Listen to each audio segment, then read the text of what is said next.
No one made a sound. No cry for help. No echo of hurried footsteps. In the photograph, they were still smiling. Mark, Claire, and their children, Noah and Lily. Light in their eyes, dust on their faces. Standing there at the edge of the canyon. Their tent was found. The fire was still burning. The zippers of their bags were half open, and inside, a small toy truck lay buried in dirt. But they were gone. And the first sound in the search for them came years later, when someone finally whispered, "There's something there."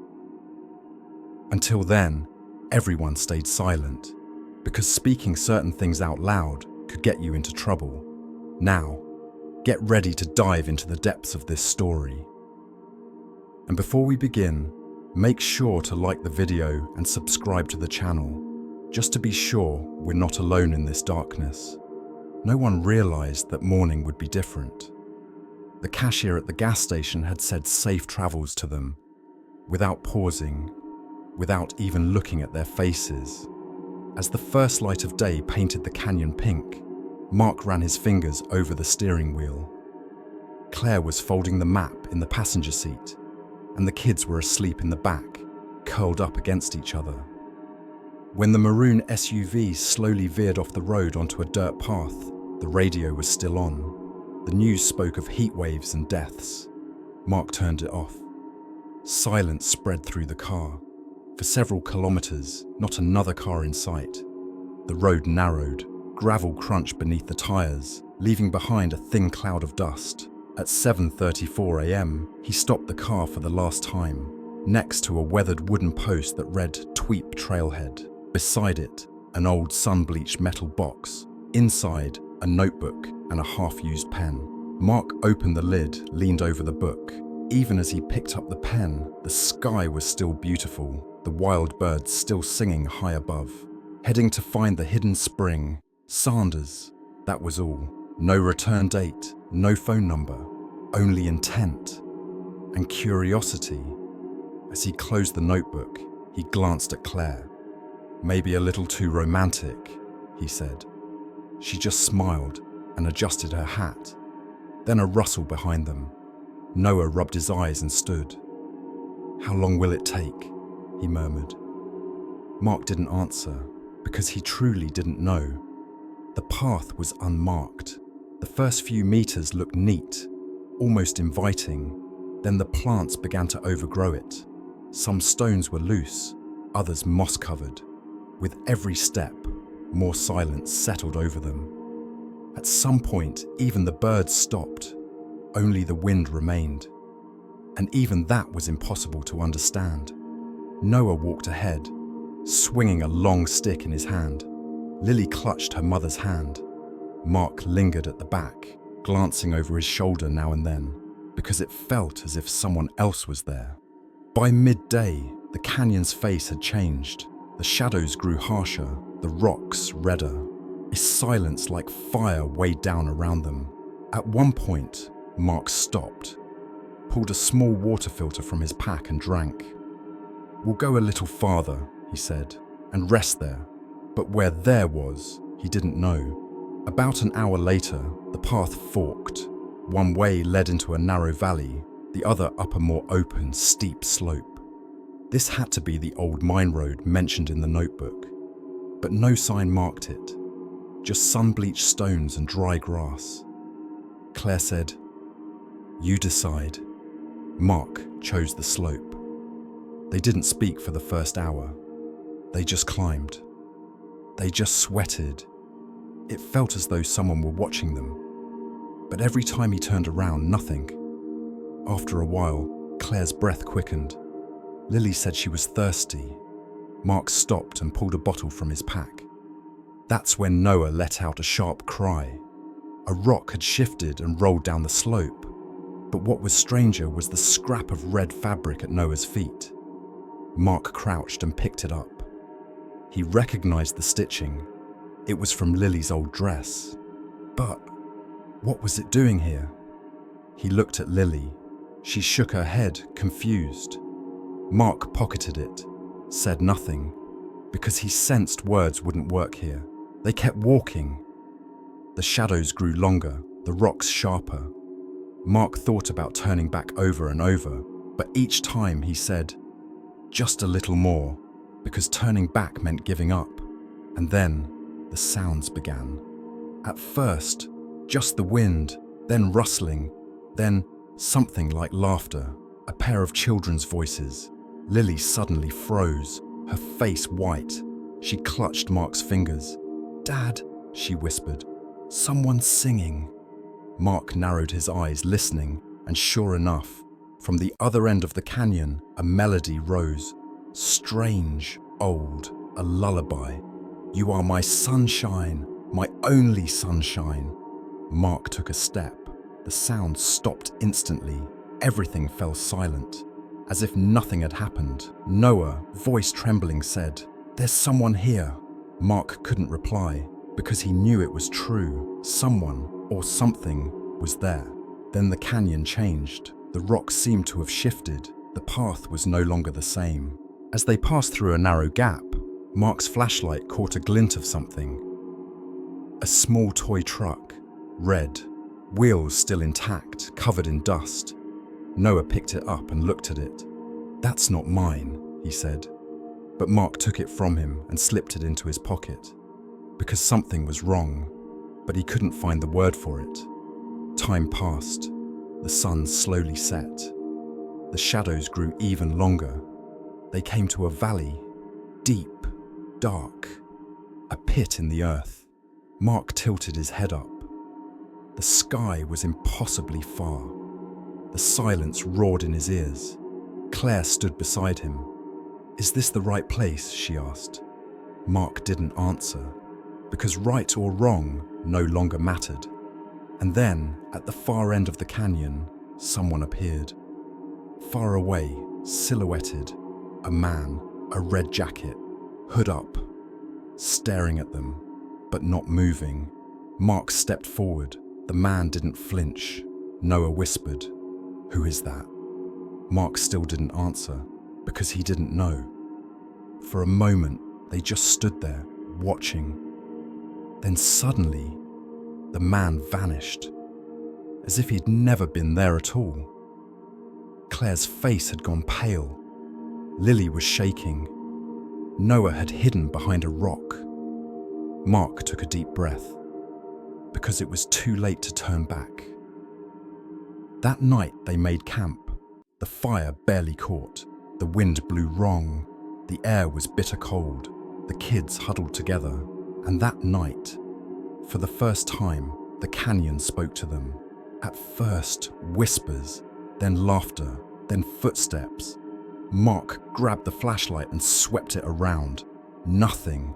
But then, a voice, close, a woman's voice.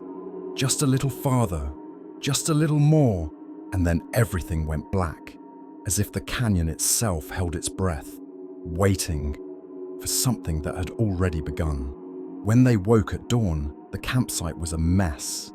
The tent flap was open, the kids' toys scattered, the fire still smouldering. But no one spoke, because at first light, Mark had heard that lullaby again, drifting up from the canyon depths. And this time, it was closer. As the first light of dawn struck the canyon walls, Mark stood with his hands in his pockets for a while, then quietly sat on the stones. The children were still asleep, and Claire, half awake inside the tent, watched them silently.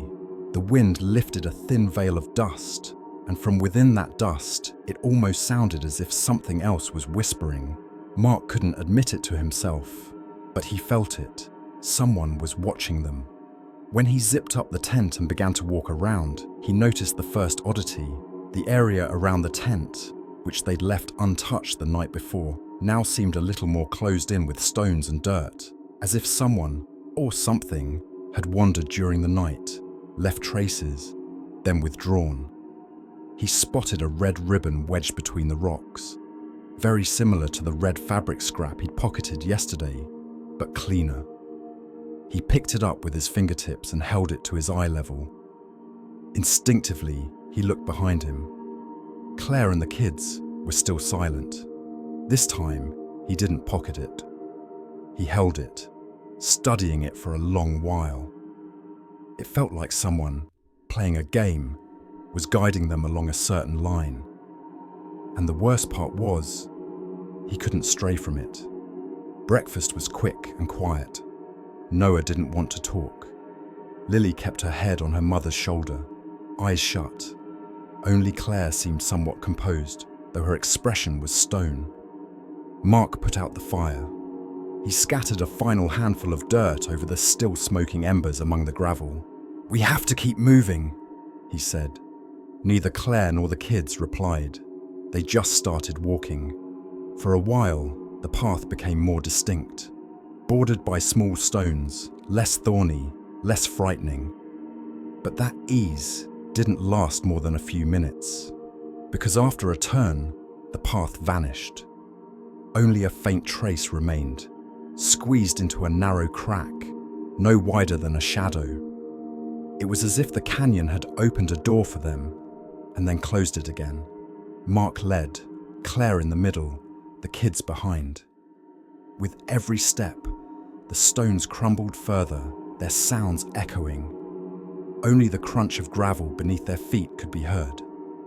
And something else. A sound coming from deep below.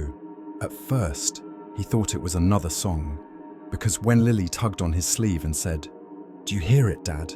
he strained to listen, but no. This time, it wasn't a song. More like someone whispering his name, slowly, rhythmically. "Mark!" The voice leapt from rock to rock, wall to wall. Mark turned around, no one there. But Claire's face had gone white, because she had heard it too. The canyon floor ended in a flat expanse, cracked and scarred. After several hours of walking, they reached it. It was clearly once a stream bed, now bone dry. They stopped to rest here. The kids sat on the ground.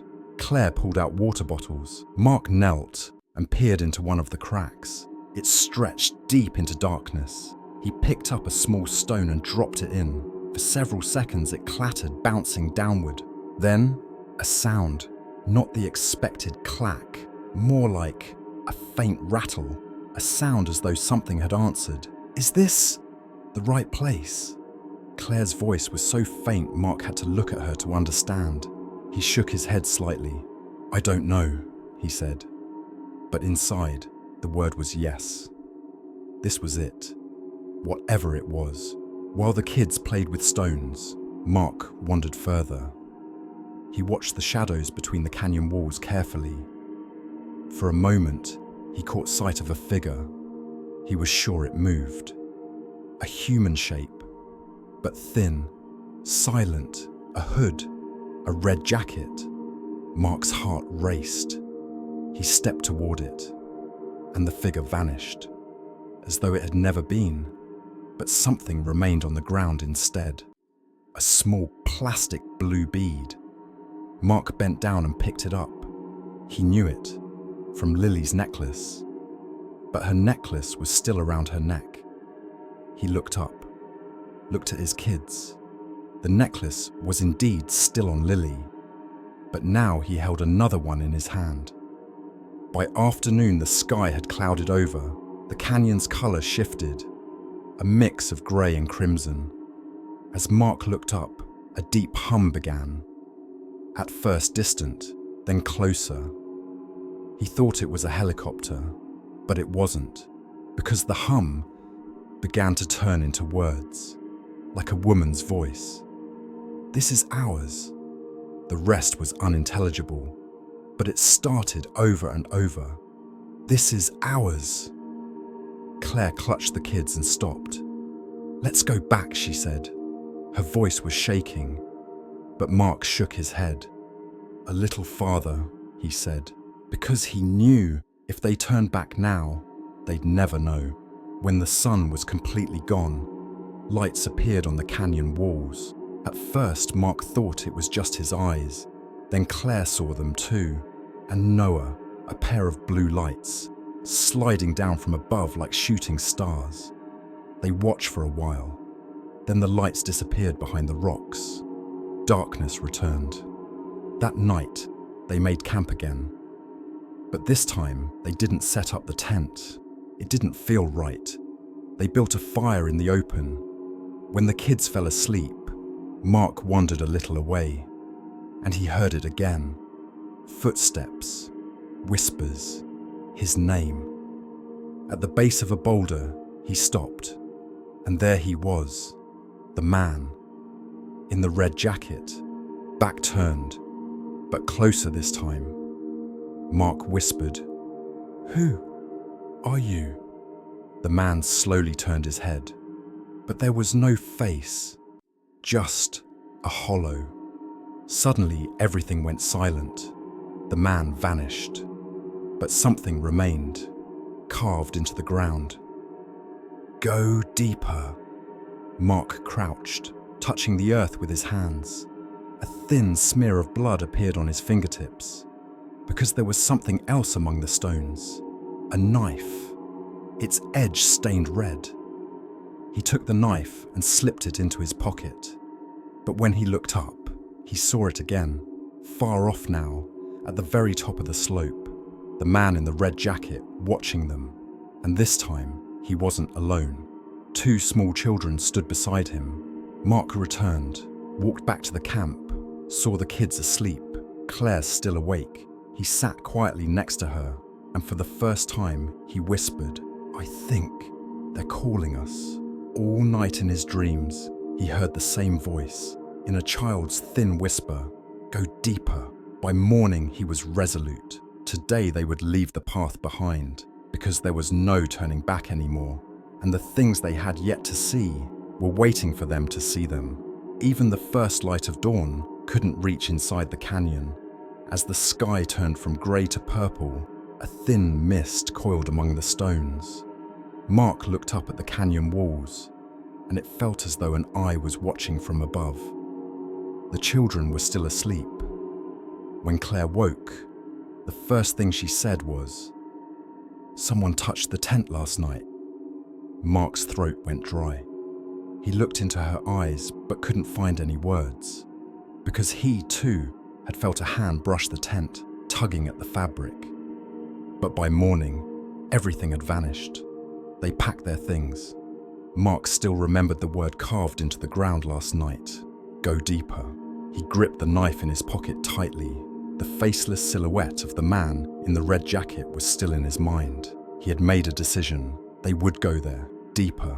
Claire didn't speak. She kept watch over the kids, loaded the bags. But there was hesitation in her steps. Clearly she didn't want to go, but she had no choice but to trust Mark. Soon the path ended completely. Before them, only loose stones, collapsed rocks, and a sealed pass.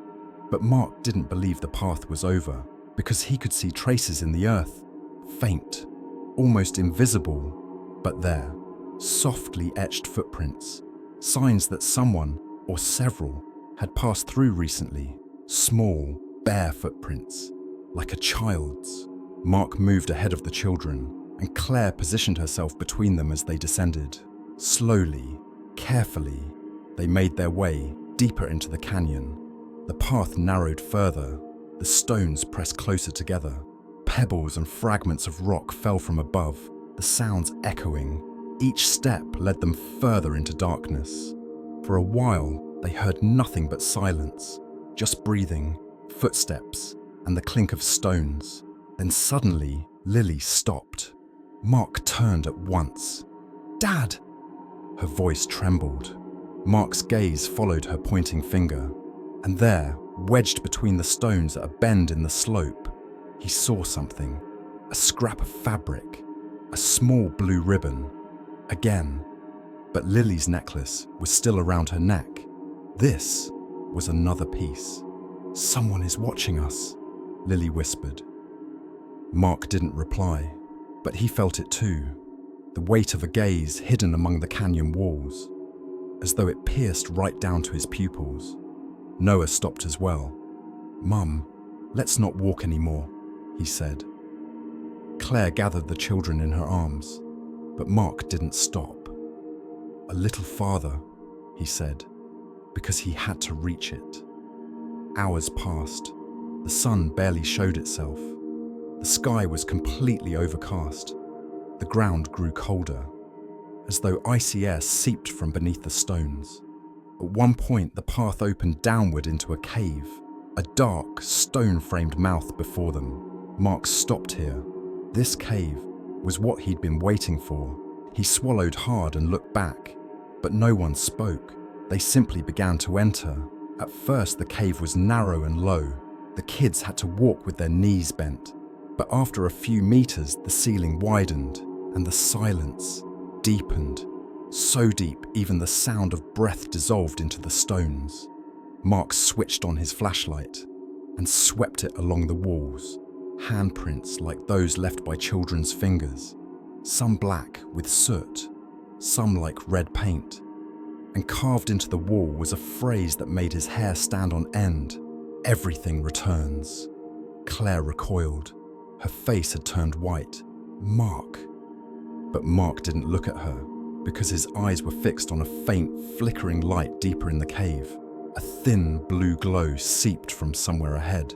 He walked toward it. The light grew brighter, more alive, but its source remained unseen. Soon, the cave narrowed again, and cracks appeared in the walls. From some of them came warm drafts. From others, icy breath. Noah bent down to the ground. "Someone slept here," he said.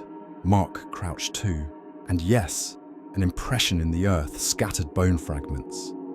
But most were very old, except one, which seemed new, and on it lay a small toy truck, blue, dusty, but still intact. Mark picked it up. He knew it was one of Leo's toys, but it wasn't in Leo's bag. As the light came closer, pieces of red jacket appeared between the cracks in the walls. Mark touched one of the pieces, and he heard it. The whisper began again, but this time, clear. "Daddy!" Mark's eyes widened, because it was Lily's voice. But Lily was right behind him, and she was silent. He turned to look at her, but she was staring at the ground, as if she'd never spoken. At the end of the cave, they came to a void, a precipice, and below, darkness. On the stones, a black circle had been drawn. In the center, in red stones, one word: stay. Mark stepped onto the stones. The rocks shifted under his foot. He nearly fell. Claire screamed. She pulled him back. "It's over. We're going back." But Mark shook his head. "No, there's something here. For us." The children were terrified now. Noah clung to his mother's skirt. Lily squeezed her eyes shut. But the cave was breathing. Warm, rhythmic breath emanated from the walls. And out of the darkness, two lights flared. Two blue dots, like eyes, and a voice. "Go deeper." Dust rose from the floor. Echoes bounced off the walls. Small stones began to fall. Claire clutched the children and looked at Mark. "What do we do?" Mark didn't answer for a long moment. Then he pulled out his knife and carved a word into the wall. "Continue." Then he turned, looked at the narrow descent, and took the first step, into the dark. He could hear the children's voices behind him, but couldn't make out the words, because in his ears was only that whisper, "Go deeper." And then, the man in the red jacket appeared again, above, on the far side of the precipice, with the children at his side. But this time, he had a face, and he was smiling. Mark's breath caught, but he didn't stop now. He stepped forward, deeper. When Mark took his step, the air changed. A silence fell so heavy he could hear his own heartbeat. Behind him were Claire's and the children's frightened gazes, but the darkness was breathing toward him, inviting him, and he, as if beyond his own will, began walking deeper. He could hear the children crying, but after a while, even their voices, even Claire's pleading, dissolved into echoes and were gone. As if the canyon now spoke only to him, the passage curved downward in a thin ribbon. As the walls closed in, the heat rose. His breath grew labored. When he touched the walls, the stones throbbed like a pulse. And above, more words appeared. "You are watching." Mark pulled his hands back, but he didn't look away. Every few steps, the words on the walls changed. "You are listening. You are forgetting. Go deeper." After a time, the passage opened into a small round chamber. At the center stood a stone table. On the table, a rusty old compass, a pair of children's shoes, and in the center, a blue ribbon. Mark bent and picked up the compass, and immediately the needle began to spin wildly. It couldn't find north. It swung left and right, trembling, broken. He looked at the stone surface. Beneath the dust, he saw another phrase. "The road does not end here." Then suddenly, a voice echoed. "Daddy!" Mark flinched, because it came from the darkness, and it was very close. "Daddy!" Clearer now, and familiar. Noah's voice. Mark spun around but saw nothing. Only a narrow passage had opened before him, and from it, a wavering blue light flickered. He no longer thought of turning back. It felt as if choosing this path was no longer his, as though someone, or something, was dragging his feet forward. Somewhere in the depths, the answer waited, and he knew he couldn't leave without it. When he stepped into the passage, he saw small round impressions in the stone. Handprints, children's handprints, and some were fresh. So fresh they were still warm to the touch.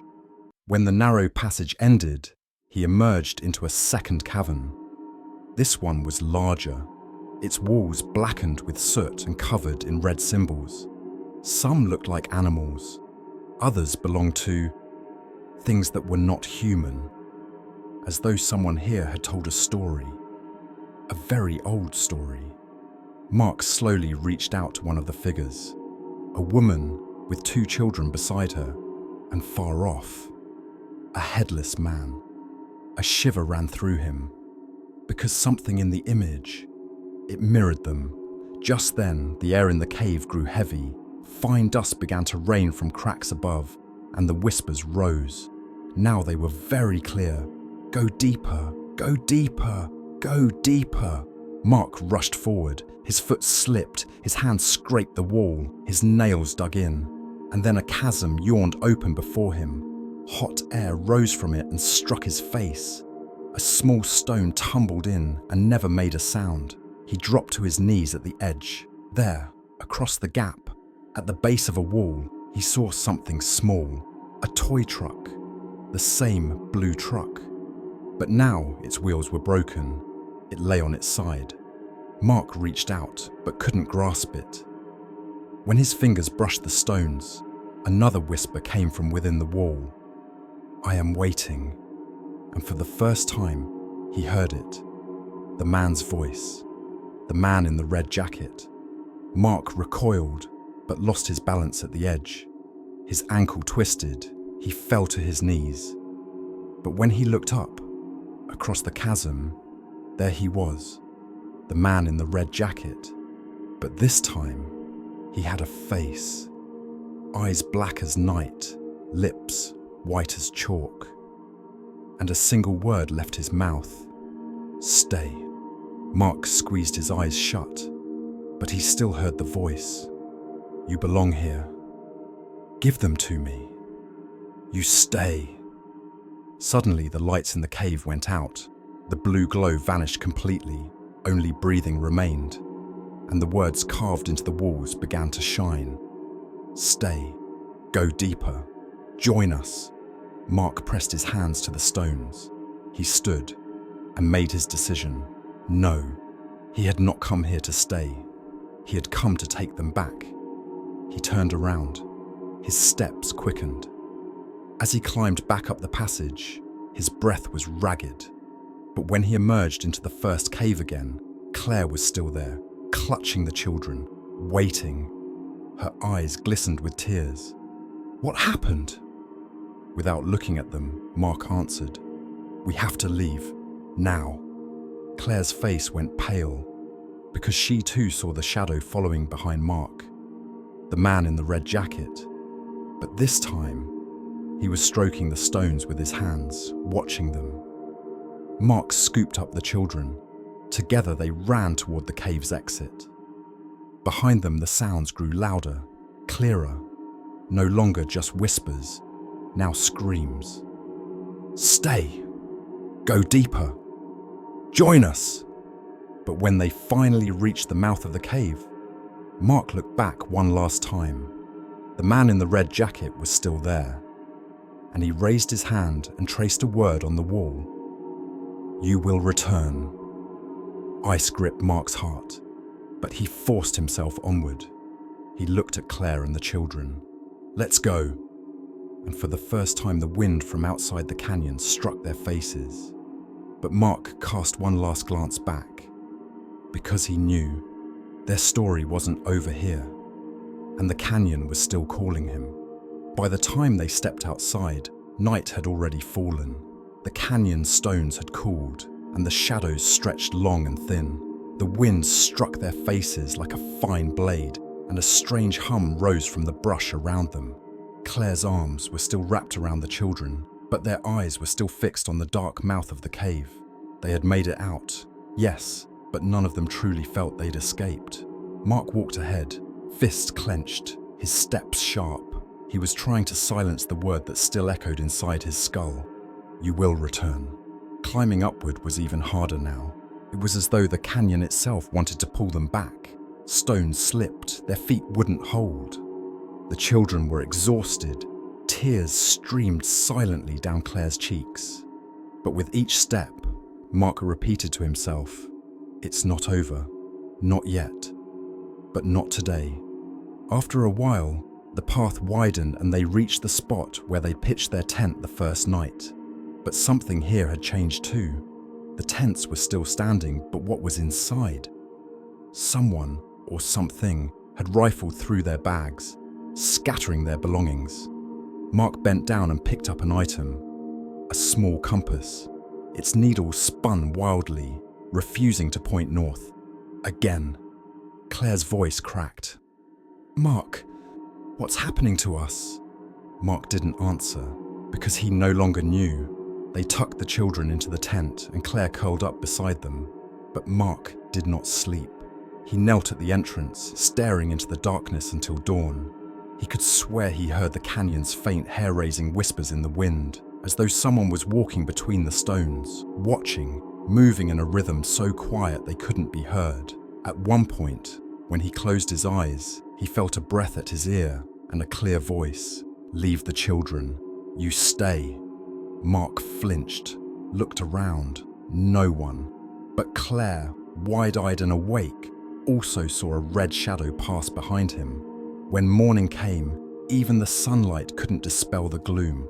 When they stepped outside, they saw black markings smeared across the stones, written in large, curling letters. "You came, you will go, you will return." The children were silent now. Maya still clutched the broken toy truck in her hand, but she no longer played with it. Leo kept glancing behind them. Each time, he insisted he saw a silhouette among the rocks. By noon, they packed up. Mark unfolded the map, but it was useless now. The path they'd marked was gone. No familiar trails remained. It was as if the stones had shifted in the night. Claire placed her hands on his shoulders. "We just want to go home, Mark. Please." Mark met her eyes. He didn't want to lie to them, but how could he explain? He felt the canyon would not let them leave. That afternoon, they reached a distant ledge. There was a sign, painted in haphazard letters. "Ridgeback Loop, do not enter." Mark stopped. He remembered the name, a route he'd seen on old maps, scrubbed from official records. But there was no other path. They couldn't turn back. They could only go forward. Claire asked, "We're going in there?" Mark nodded slowly. "That's the place. They won't let us go. They're taking us there." As they stepped into Ridgeback Loop, the warmth of the sun vanished. It was as though even the sky watched them but didn't want to see them. A grey layer of clouds pressed down. The earth turned red. The stones were thinly cracked, and faces had been carved into the rocks. Some of them wept. Some screamed. Maya quietly tugged at her mother's skirt and whispered, "Mum." The man in the stone looked at me. When Claire raised her head, she saw it too. One of the stone faces blinked, but only for a moment. Then it became just another cold, dead rock. For an hour, they followed the trail. Eventually, they reached a wall. In it was a large opening, like a dark corridor leading inside, and painted above it in red, "Join us." Mark bowed his head and looked. A cold breath blew across his face from within. Suddenly, he felt a hand on his back.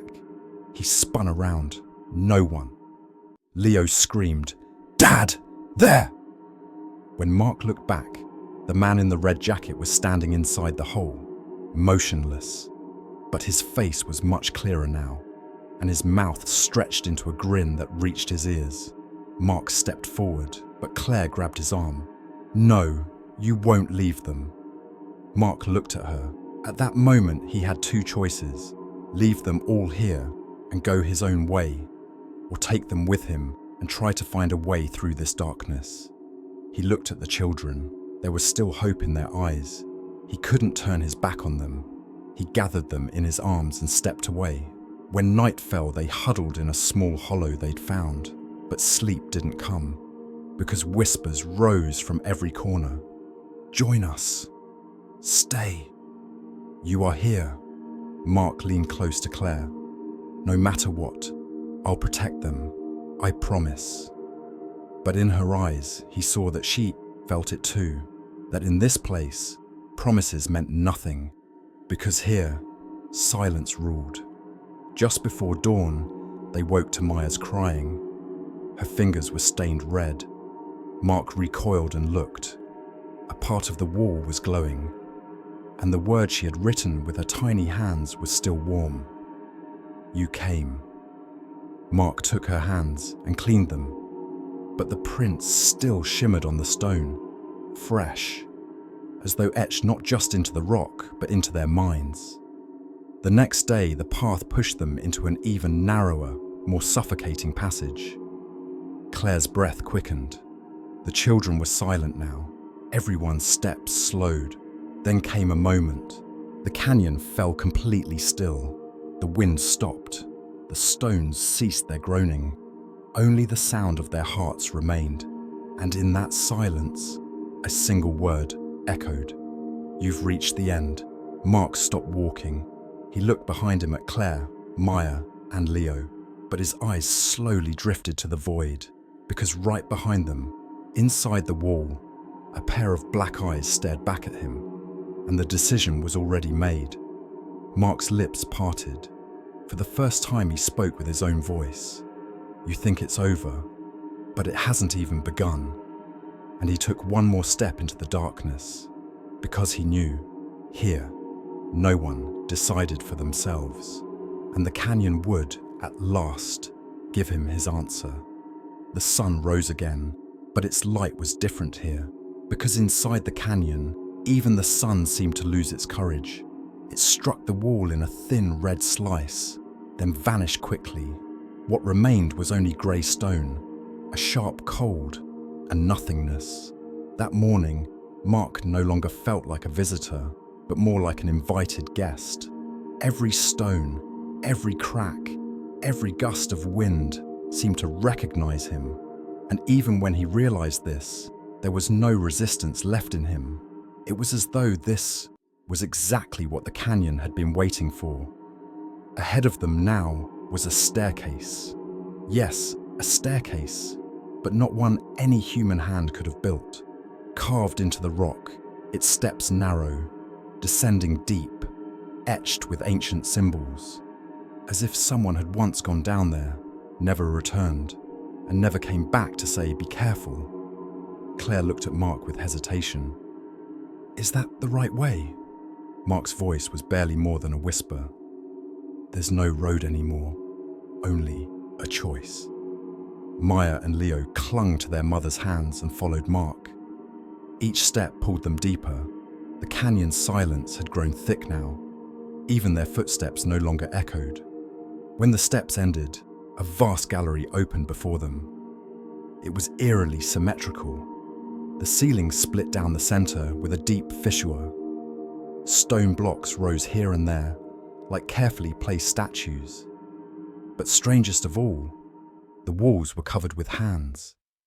Thousands, maybe tens of thousands of handprints. Some were small, just like Maya's. Some were huge and cracked. But they all pointed the same way, into the depths. Leo murmured softly, "Dad, this feels like a tomb." Mark didn't nod, because he already knew it was. But whose tomb? Perhaps all of theirs. At the center of the gallery stood a stone pedestal, and atop it, a box, its lid half open, as though a faint glow leaked from within, too faint to see clearly, but real enough to feel. Mark approached slowly. When he reached out, the voice came again from behind him. But this time, it wasn't a whisper, it was clear. "If you touch it, you can't come back." Mark lifted his head, but there was no one there. Still, he placed his fingers on the box and opened the lid. Inside was only a notebook, small, edges burned, its cover nearly dust. But the moment he touched its pages, an image seared into his mind. He saw himself, dragging his children through darkness, Claire screaming behind him, trying to stop him. But at some point, he no longer turned back. The children's voices fell silent. In the vision, he was alone, descending deeper into the darkness, and everyone left behind slowly turned to stone. Mark snatched his hand back. The notebook fell to the ground. Claire ran to him. "What did you see?" Mark covered his face with his hands, but he didn't answer, because the answer was too heavy. It seemed everyone here had their own test, and no one should believe they'd passed it. Claire clutched the children tightly and turned to him. "We can get out. Please, Mark. Do you hear me? Let's get them out." But Mark's eyes were fixed on the darkness at the far end of the gallery. A shadow was moving there and coming toward them, the man in the red jacket. But this time clearer, his face deformed, mouth split ear to ear, eyes two deep black pits. And with every step, the gallery trembled. Mark turned, grabbed Claire and the children. "Run!" They ran. They climbed the stairs. The stones cut their hands. Their feet bled. But they didn't stop, because that thing was behind them, whispering, "Stay, stay, stay." At one point, Maya screamed. She fell. Mark crouched, lifted her, but her eyes were glassy, as though her soul had fled her body. Leo clung to his mother, trembling. Claire's lips moved like a prayer. At last they reached the hole that opened to the gallery. But there, it was closed. The stones had shifted, sealing the way shut. Claire clawed at the rocks, trying to pry them open. Mark pounded the wall with his fists, but every blow only echoed back at him. And then the voice came again. "Join us!" When Mark looked back, the man in the red jacket had entered the gallery. But this time, he was not alone. Around him, dozens of figures of people of stone walked, children, women, men, all their faces blank, all their eyes black voids. Mark bowed his head for a moment. His hands were covered in blood. There was no way out. But still he turned to Claire. "I won't leave you or the kids, no matter what." But then, Leo's voice. "Dad?" Mark looked at him. Leo's eyes darkened slowly as the final words left his lips. "I'm going with them." Maya's hands had already let go. Even Claire was slowly backing away now. All of them were moving to the other side. Mark wanted to scream, but no sound came, because the silence swallowed everything. And Claire turned one last time and whispered, "Stay. This is ours now." A flash of light, Mark found himself back at the entrance to the gallery. Alone. No children. No Claire.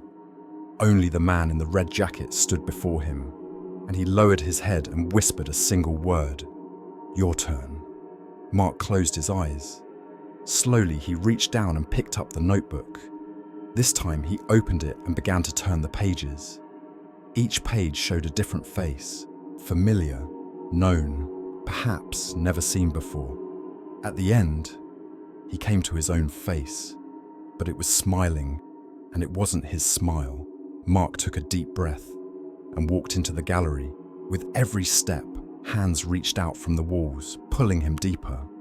And at last, the darkness swallowed him completely. But his footsteps didn't stop, because the canyon had already given him its answer. It had known all along what would happen to him. And now, Mark had chosen his path. At that moment, the final words echoed in the gallery's darkness. "You will not return." Everything stopped all at once. Mark's mind, in that darkness, felt fractured, splintered, like time itself. The handprints rising from the walls still squirmed, as though the stone itself was breathing. But Mark no longer felt. Not fear, not hope, not pain. It was as though everything inside him had already drained into the stone, into dust and ash. His steps were heavy, but resolute. As he moved deeper, the markings on the walls changed. No longer just hands, now faces, verses in an ancient tongue, cryptic symbols, drawings without any known date. And at some point, the gallery no longer seemed walkable. The stone floor gave way to something soft, like sand. With every step, his foot sank, leaving behind a faint crunch instead of an echo. When he turned a corner, he found a table before him. Wood or stone, he couldn't tell. On it lay hundreds of notebooks, yellowed papers, half-burned scraps, and in the center, a moldy, cracked journal. Mark bent slowly, wiping the dust with his fingers. The Lost Journal. An old name was carved into the edge of the cover, but most of the letters had faded. Only the final one was clear, H. As he began to turn the pages, he felt something in the air shift. The breath of the walls quickened. The darkness grew thicker, damper, and the words written on the pages nailed him in place. We found it. There was water, but what came with the water did not quench thirst. We touched it. It looked at us, and we were no longer ourselves.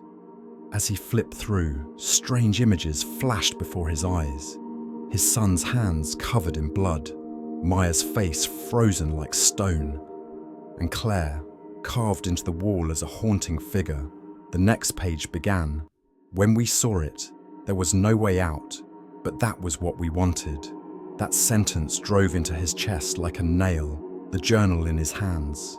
It continued in his own handwriting, pages filled with words he didn't remember writing, but the slant of the letters, the pressure of the pen, all unmistakably his. Leave me here. My path ends here. Mark dropped the journal. He staggered back, his shoulders striking another wall. The wall was breathing. It was already awake. Suddenly, the silence shattered. A creaking sound, like a door within the stone, spread out, and the wall behind him began to open. A crack glowed with faint light, but from the light, a shadow leapt out, the man in the red jacket. But this time, he had no face, only a black mask, no holes, no breath.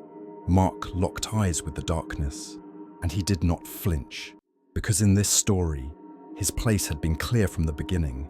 Here, at the canyon's deepest point, everything he tried to flee from was already inside him. The man walked toward him. With each step, the ground shook and stones rained down from the ceiling. At last, he stopped a few meters away. Mark didn't move either. They stared at each other, or at least Mark thought so. Then the man lowered his head and pointed to where the journal had fallen. "Read." Mark hesitated for a moment, then picked it up. But now the pages were completely full, each one telling his own story, his own inescapability. And on the final page it read, "There is a way out, but there is a price. Stay or go, go or stay. But nothing is the same." At that moment, the room shook violently. The ground cracked, and the darkness howled like a scream. Mark stumbled. Red light seeped from the walls. A hand shot from within the stone and grabbed his wrist. Cold, bony, unyielding, it drew close to his face. The whisper came again, nearer, sharper. "You choose. Stay or go. But they are no longer yours." Mark closed his eyes. He drew a deep breath. Then he lifted the journal, opened the back cover, and there was a photograph, taken at the canyon's edge. Maya, Leo, and Claire, smiling. But in the background, far away, a shadow stood, the man in the red jacket, years ago. Mark folded the photo and tucked it into his pocket and walked toward the door. The red light flared. The whispers rose into a roar. One step from the threshold, the man in the red jacket turned his back and slowly dissolved into the darkness. Mark raised his head. The light from the doorway swallowed everything. He dragged his feet and stepped through. Everything changed at once. When he opened his eyes, he was standing atop the canyon, but it was different. The sky black, the stars inverted. Dust hung motionless in the air, the wind frozen, and before him, Claire, Leo, and Maya stood. But their faces were masked, black, empty, expressionless. They walked toward him. He stepped forward to embrace them, but they suddenly withdrew, and from the rocks a wall of fleshless stone rose between them. Mark pounded the wall. He screamed, but no sound came, only deep silence. Cracks formed in the wall, and between the stones appeared the words, "Join us." Mark stepped back, but there was nowhere to go.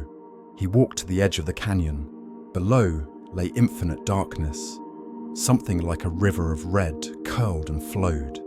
And there, at the very edge, the man in the red jacket was waiting. This time, he extended his hand. Mark closed his eyes and took it. Everything fell apart. The stones into dust, the dust into silence, the silence into darkness. On Mark's face lingered a strange expression. Fear, peace, no one could tell. And the canyon, as if its work were finished, fell quiet. From the depths came one final sentence. Here, everything begins, and here, everything ends. The days after Mark's disappearance settled over the canyon like a heavy fog. Tess and Miguel had both watched from that stone chamber as the door sealed shut. Mark's voice had echoed a few times, then faded, swallowed by the darkness. Neither Miguel's shouts nor Tess's frantic banging with her flashlight could open that door again. That night, by the campfire, the two of them sat in silence for a long time. Tess unrolled the map and stared at it, but her eyes weren't really focused on anything. Miguel rubbed his hands together, as if counting the specks of dust between his fingers.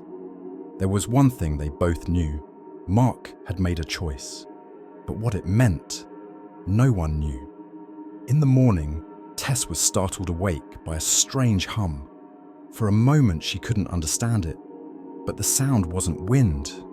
It was a note rising from deep within the stone, like a duet below. Children's voices intertwined, followed by a woman's fragile, unfinished lullaby. "You are my sunshine." The words scattered, then returned. When Tess opened her eyes, she could still hear it. She leaned down to the base of the rock, pressing her ear to it.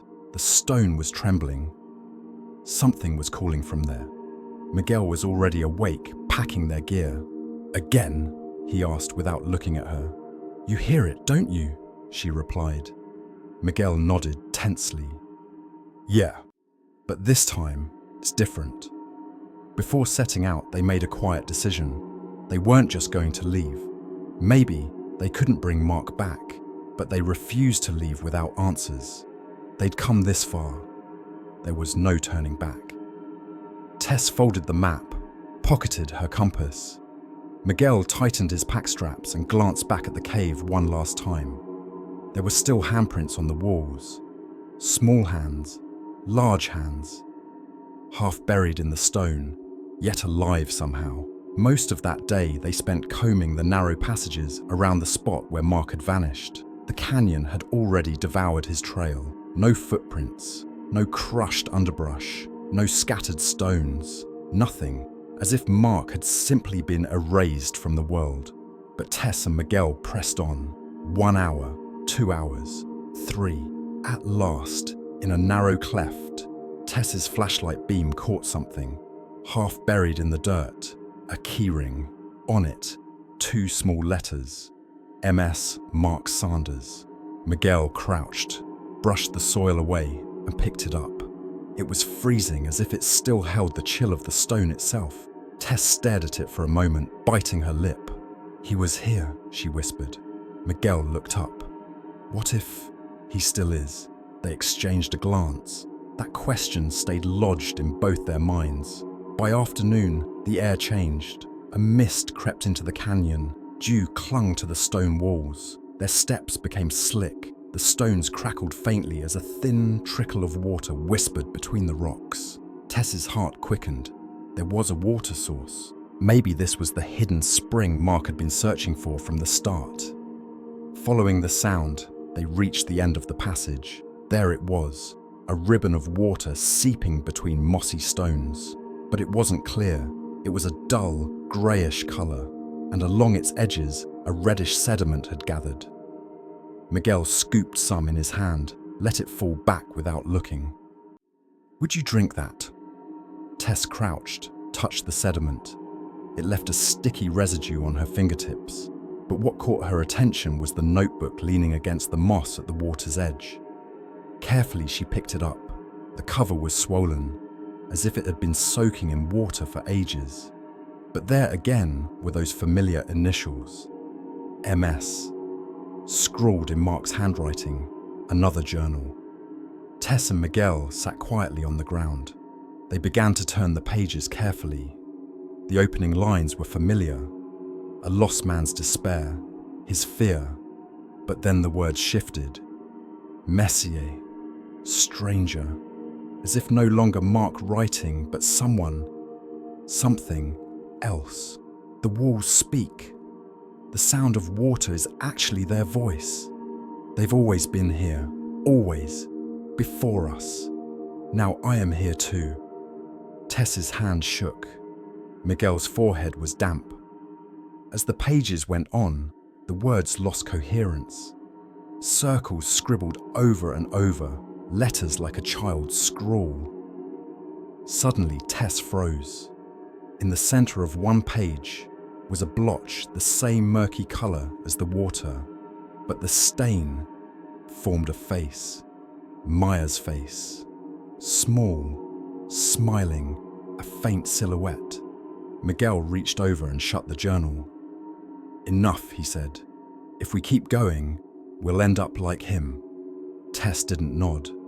Her eyes stayed on the water, and then something moved in it. Fast, deep. That night at camp, they still didn't speak.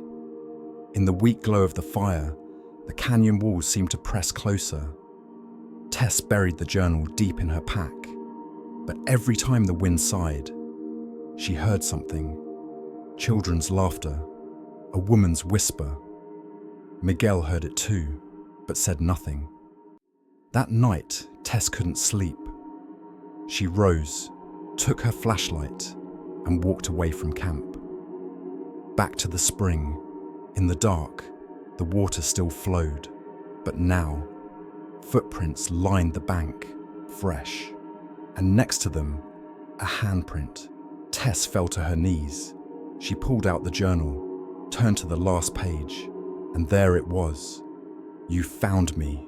Suddenly, a hand touched her shoulder. Tess flinched and spun around, but there was no one, only the wind, and a shadow slipping beneath the water. At dawn, Tess took the journal and left before Miguel woke.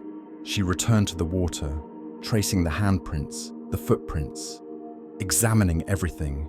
But the shadow in the water was closer now. Then the surface broke, and the man in the red jacket rose from the depths. Silently, he stared at Tess and extended his hand. Tess, trembling, placed hers in his. The water swallowed them both. When Miguel woke, Tess was gone. No tracks, no trace. As though she had never existed. Only the journal she left by the water's edge. And inside, one final sentence. "You found me. Now it's your turn." Miguel closed the journal, took a long breath, and murmured to the water, "All right, my turn." Miguel's breath turned to mist in the morning chill, but his hands no longer trembled on purpose. He kept staring at the water. Tess's disappearance, what he'd seen the night before, the journal he'd found. All of it now pointed to a single truth. This wasn't the end of a journey, it was the beginning. The journal in his hands was still damp, the pages crinkled, some of the writing blurred. The final line lingered before his eyes. "You found me. Now it's your turn." Miguel carefully tucked the journal into his pack, lifted his head, and watched the flow of the water. For a moment, he could swear he saw something move just below the surface. A shadow, a silhouette. But when he blinked, it was gone. Packing up his camp took only minutes. Tess's belongings still lay there. Her sleeping bag, boots, the bent brim of her hat. But no owner. He placed everything neatly into his backpack, and for just a second his fingers brushed the handprint Tess had left on the muddy bank. Still there, slender, delicate fingers pressed into the earth. He didn't want to leave a mark of his own. He walked slowly around the water's edge and kept moving forward. The water led him down a path where he quickly lost all sense of time. Was the sun climbing, or were the canyon walls simply shifting color? Every now and then, just behind his shoulder, he felt something. A whisper, a faint laugh, a breath. But each time he turned, there was only stone and moss. Then the flow of water slowed. He stopped at a narrow fissure. The crack was nearly as tall as a man, an opening between the rocks from which a glacial wind seeped. It looked far too tight. Yet when he peered in, he saw something. A scrap of red cloth, torn, perhaps from someone's jacket. Miguel dropped to his knees. He reached for the fabric, but before his fingers touched it, a sound came from deep inside the crack, far away, muffled, yet almost human. Miguel! His blood ran cold, his breath caught, but he didn't pull back. Bracing himself against the stone, he squeezed through the gap. His backpack and boots scraped the rock, his jacket's seams tore, and finally, he fell into another chamber. This one was dark, but different from any he'd seen before. The walls were covered in blackened stone. Everywhere, little alcoves leaked faint drips of water. But what truly drew his eye were the markings on the walls, handprints, children's handprints, and among them, one much larger, its fingertips stained with what looked like dried blood. In one corner stood an old camp stove, littered with charred sticks. Miguel moved slowly, pulling his flashlight from his pack and shining it closer. Alongside the handprints were circles and strange symbols. They looked almost like letters, but in no language he knew. In a corner lay a scrap of paper. On it, just one sentence. "The door is here." Miguel flinched. When he turned, the crack he'd entered through was sealed. The rocks had shifted closed. No way back. He drew a breath and moved on. Soon, the passage narrowed, and the sound of water grew louder. It pooled here, a murky grey basin, and at its centre, a figure, clad in a red jacket, hood up, face hidden. Miguel stepped closer. The figure did not move. "Mark!" Miguel shouted. Slowly the figure turned its head, and Miguel's knees nearly buckled. The face was Mark's, and yet it wasn't. Half of it was familiar. The other half, as if turned to stone. One eye was a hollow black pit, and the lips curved into a faint, alien smile. Miguel couldn't speak. The figure slowly extended its hand. In its palm was Tess's necklace. Miguel stepped forward. With each step, the cavern shook. A low rumble rose from the stone itself. The handprints glowed faintly. The water's surface rippled. The figure spoke. Its voice was deep, echoing, as though from many mouths at once. "Your turn?" Miguel reached out, took the necklace, but the figure recoiled, melting back into the fractured walls, and vanished. Miguel stood alone, the necklace in his hand, the water before him, the walls alive with prints. And in that moment, he chose. He knelt by the pool, touched the surface. The water pulled him in, to his knees, then his waist, until it swallowed him whole. For a time, there was nothing, no pain, no fear, no sound, only silence. Then he opened his eyes. He stood in another part of the canyon. Dawn was breaking, but there was no one around. He rose to his feet, looked about. Far off, on the stones, 3 figures stood. 2 small like children, 1 woman, and the man in the red jacket. Miguel tried to shout, but no sound came. The figures turned toward him. They all raised their hands in a slow wave. Then they slipped back into the crevice between the rocks and disappeared. Miguel pulled the journal from his pocket. On the last page was a new line, written in his own handwriting. "You found it.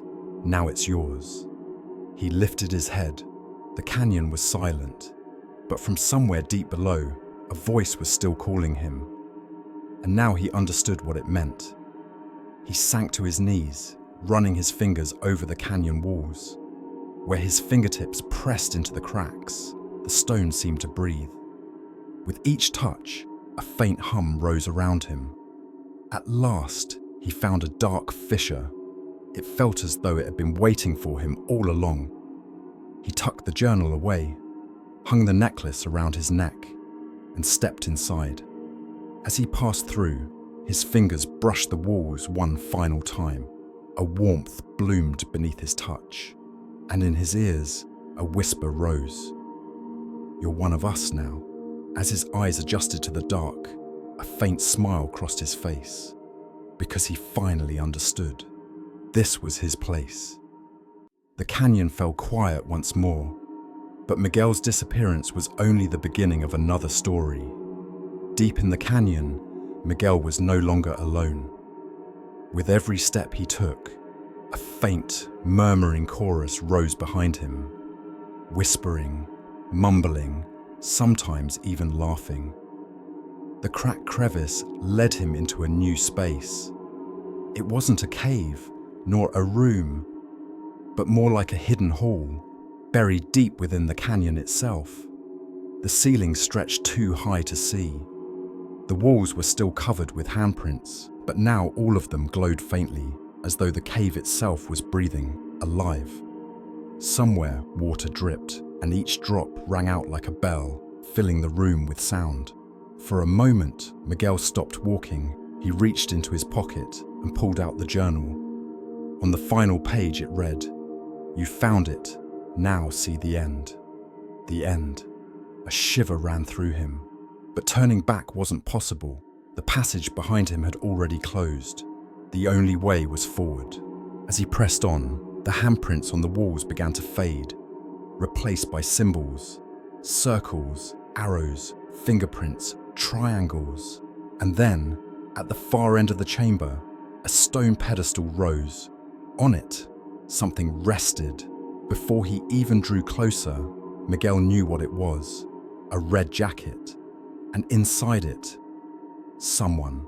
Still, head bowed, arms hanging at his sides. Miguel's heart pounded like a fist in his chest.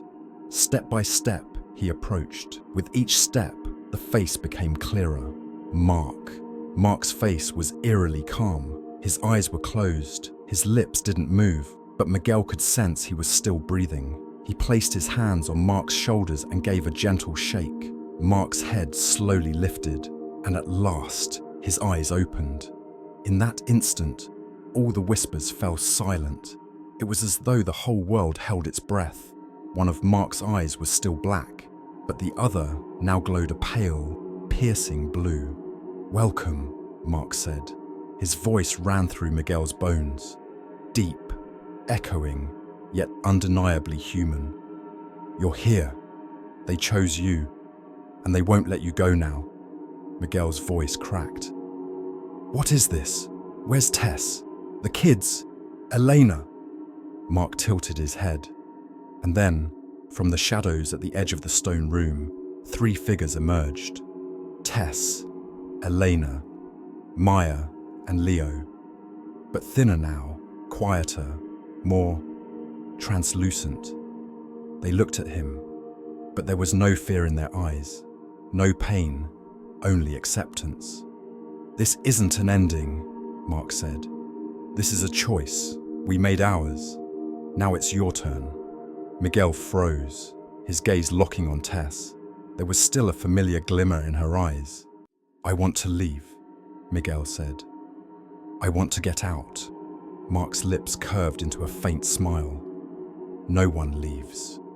Suddenly, the chamber walls began to tremble. The handprints flared brighter. The floor cracked open. From the rift rose a dense darkness. Yet it wasn't cold. It seemed to reach for him, offering an embrace. "Go to where they're waiting for you," Mark said. "We're staying here." Miguel's hands were slick with sweat. He stepped back, but the stone under his feet split. One of the translucent hands gripped his wrist and dragged him before the pedestal. "Why?" Miguel shouted. "Why me?" Mark's gaze was as heavy as stone. "Because you came. Because they chose you. Because now you're one of them." Miguel clutched the journal. He flipped through it frantically. On the last page, a new line had appeared.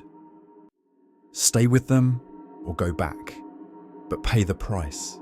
His eyes rose to meet Mark's. "Can I really go back?" Mark nodded slowly. "You can, but you won't forget them. You'll never leave them, and they'll never leave you." Miguel thought of Tess's face, then Elena's, Maya's, Leo's, and in that moment, he understood. Staying or leaving wasn't just about himself. The rift widened further. On one side, darkness. On the other, at the crack's edge, a light now shone. An exit. But which exit? Miguel looked both ways. More hands reached from the darkness, cold but steady. The light was silent, yet waiting. He took a deep breath, closed the journal, removed the necklace, and set it on the pedestal. "I'm going," he said. Mark smiled faintly. "We'll always be waiting." Miguel turned toward the light, but with every step, the darkness swelled. It clung to his legs, tried to pull him back, but Miguel didn't stop. One step, then another. At last, he reached the light. The entire chamber shuddered with a low hum. The rift slammed shut. The whispers fell silent. Miguel dropped to his knees. Fresh air filled his lungs. He raised his head. The sun stung his eyes, because now he was standing at the canyon's edge. Morning light warmed his face, but he wasn't alone. Behind him, he could still feel them. The handprints remained in his mind, but he was free. He stood. His pack was still on his back, the journal still in his pocket, but the pages were now blank. In that moment, he understood. It was all over, and yet it was all still inside him. Tess, Eleanor, Maya, Leo, Mark. They were now part of the canyon, and Miguel had come back. He walked for hours. At the canyon's exit, he saw people for the first time, park rangers. He walked toward them. One of them saw him and shouted, "Hey, someone's here!" They ran, took his hands, sat him down. "Where did you come from?" they asked. Miguel simply said, "I found it, and nothing more."